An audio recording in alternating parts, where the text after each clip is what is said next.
Hi guys, so you may recall I did a video review on the Safi Bluetooth wireless in-ear headset. I didn't like them. I felt like for the money they should have worked. More importantly, the Bluetooth distance should have worked, and I wasn't happy. I returned them. These came from Amazon. These are the Canbor Bluetooth 4.1 wireless headset. There's literally nothing on the box apart from the name. Join me as we unbox it, see what they're like. We'll do a thorough test and I'll give you my overall impression as to what they're like. And here we are. So, unbox them. As you're aware, the Apple iPhone 7 has no headphone jack. Now, Bluetooth headphones are certainly appearing more and more, not just in shops, but also online. And again, with the iPhone 7 being announced that it doesn't have the headphone jack, of course, more and more companies are now jumping on the bandwagon for the headphones, obviously being wireless as well. I, for one, am quite keen on that because, just open this up, I, for one, am quite keen on that because I also have a MacBook and MacBook Pro, and although they do have the headphone jack, I do like the idea of wireless, and I think it is probably the way it's going. It's just that some people are not fully ready for that. Okay, enough talking. They look quite nice. Nice little feel. Buttons on the top. In here. Again, same feel. No buttons there. That's obviously your left. So that's your left there and your right. See what else we get. So we've got some ear tips. Additional ear tips if we need them. If you like, our products card and a thank you card in a different language. So there you go. If you want to read that, you can. I don't want to. And the instructions. Otherwise, the box is pretty much straightforward. That's about it. How do you charge them? That's interesting. It doesn't come with a charge lead. Is there no charge lead? There is no charge lead on these. That's interesting. There's definitely, it looks like a charger connector there. Doesn't look like it comes with a USB connector. That's odd.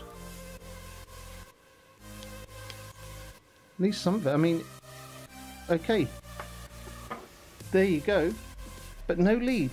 There is no lead inside the box. So I will have to check that out. Luckily I do have a spare lead, so I can have a quick look at that. The first thing I'm going to do is probably just charge it up, see what it's like. We'll have a quick look at the instructions as well, obviously in various European languages. So yeah, first thing to do, let's charge them up. We'll get them paired to an iPhone, we'll see what the pairing's like, listen to some audio and make some calls. Okay, I've got hold of a spare micro USB lead, so again, just simply plug that in. Incidentally, I've also emailed their support team to ask the question, should there be a micro USB lead in there? So you've got the charge light there.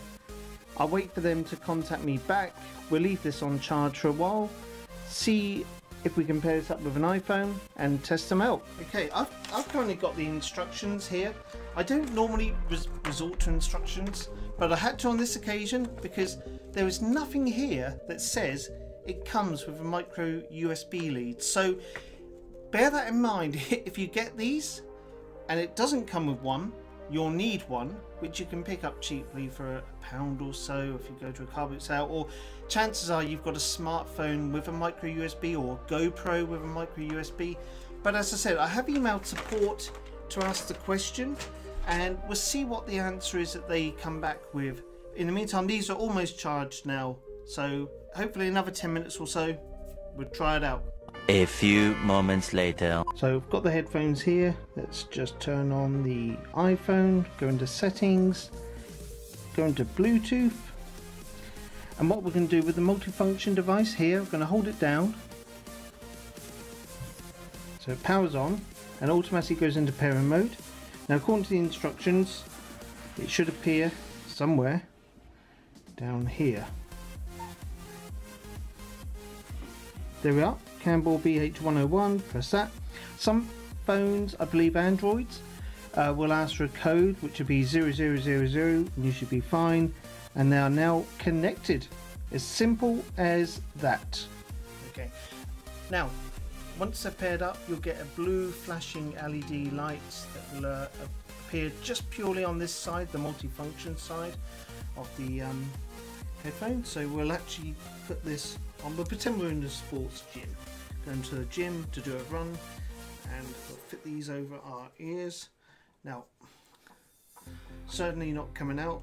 They feel quite good. They do feel very, very light as well. So the first thing we're going to do, try some music. So you won't be able to hear it. I can. I'm going to turn it all the way up. And it's not bad. What I'll do, yeah, you can listen.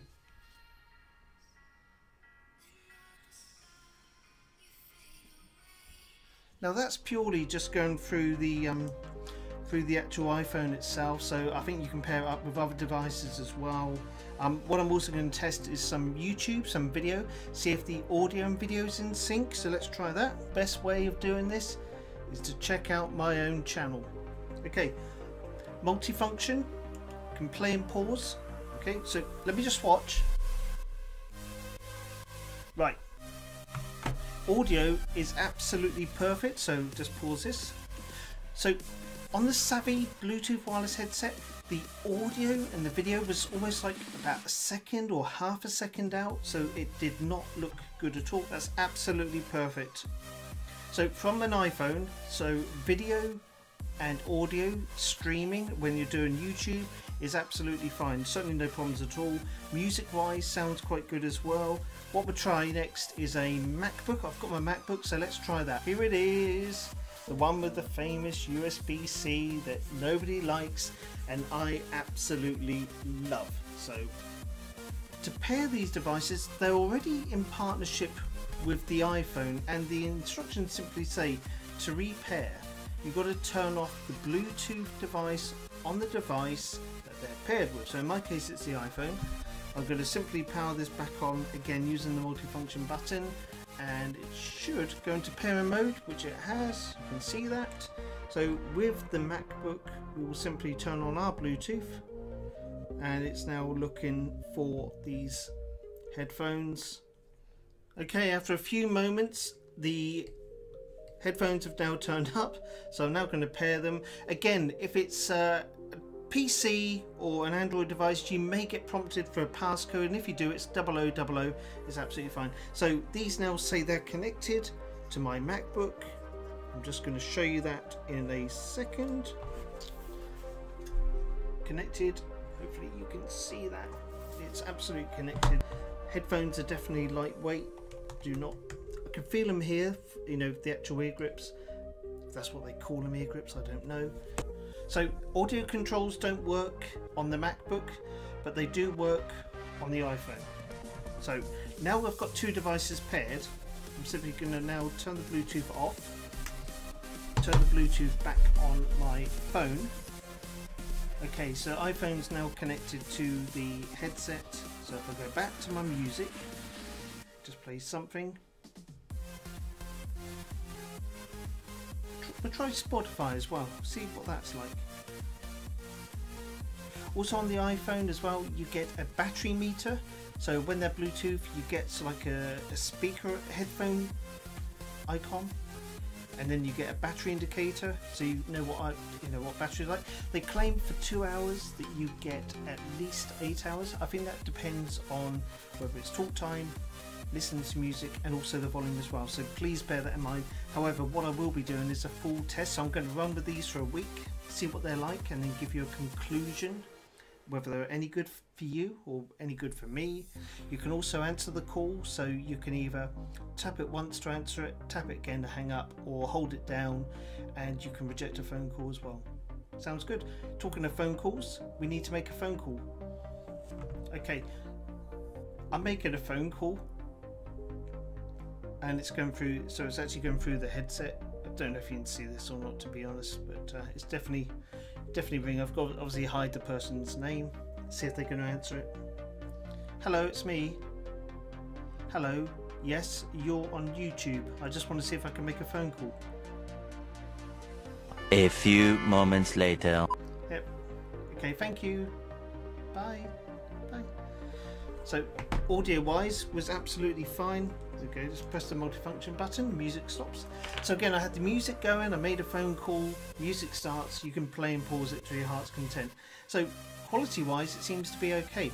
I'm going to run with this again for about a week. I'll do a follow-up video, give you my initial conclusion. I'll even go out probably walking with them, get an idea, also battery life as well. The weight of it, there's hardly anything in it. It's roughly, I would say it's about 15 to 18 grams or so, something like that. Very nice design. It is lightweight. I might just change the ear tips, just personal preference, see what it's like, but more importantly, get an idea of the use of calls and music. And again, they say it's 2 hours to fully charge and you get 8 hours out of it. So let's see what happens. If you like the video, please give it a thumbs up. That's always appreciated. If you've got any questions about these, by all means, drop a question below. I'll answer it as honestly as I can. I will put a link in the description to buy these if you're interested. Right now, there is a bit of a significant discount. I think it's about £24 at the time of doing this video. So they do initially appear to be good value, but if you do want to wait for my conclusion, feel free to do that. And I don't think you're going to regret this at all. So thank you very much for watching, and until next time, I'll see you on the next video.